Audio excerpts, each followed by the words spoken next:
time to go play off-road. Jesse here from Good Enough Off-Road with a word today about jacks. High lift jacks. We've all got them. We all carry them on our Jeep, and they are almost worthless nowadays. They're super heavy.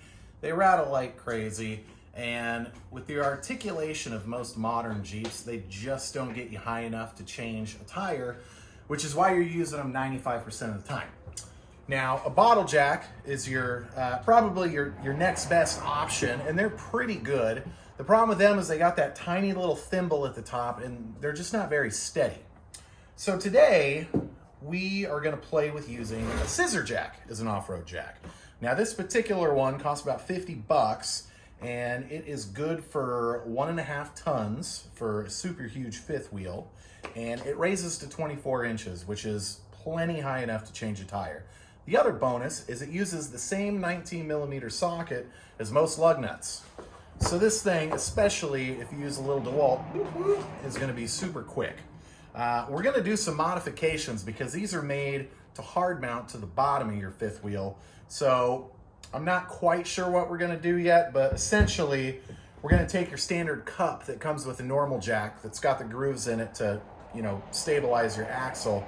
And we're just going to find a way. I'm thinking I'm just going to weld it straight on there and then trim around the edges. So let's get started and see if this is a viable option.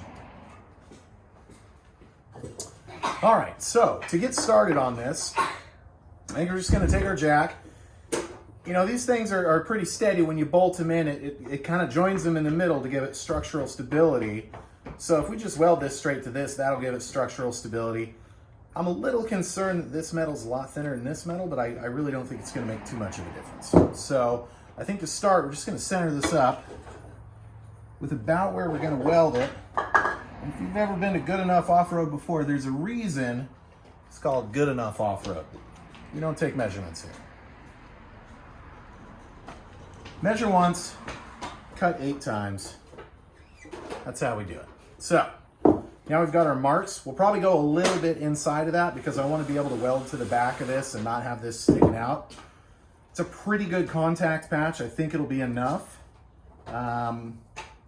Yeah, now it's time to cut and grind.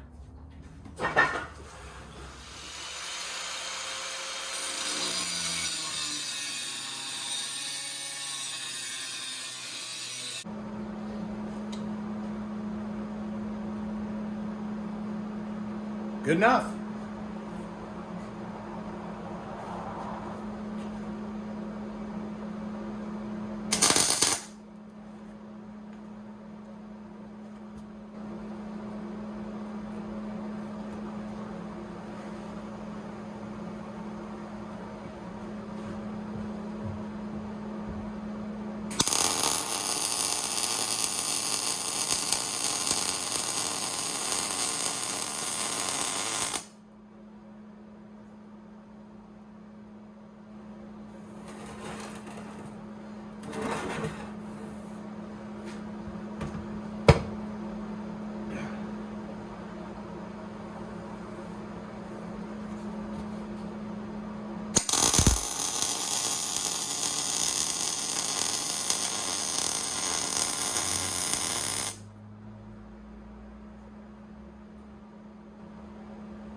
All right, so we got it welded on there.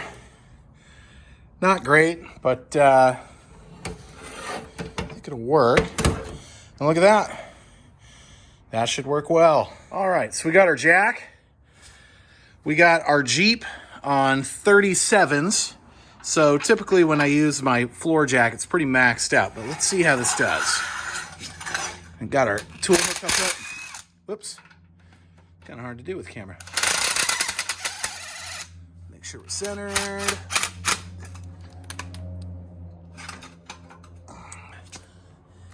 It's already faster than a high lift.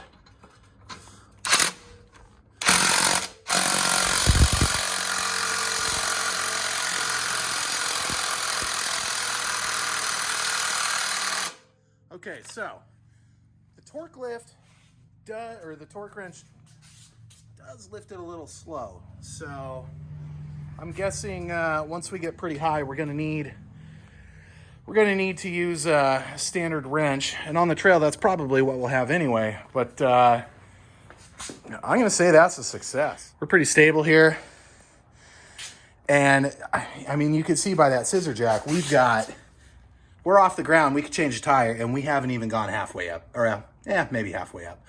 But we still got a long way to go there, and I mean, that's pretty good, and then when it's time to drop it down,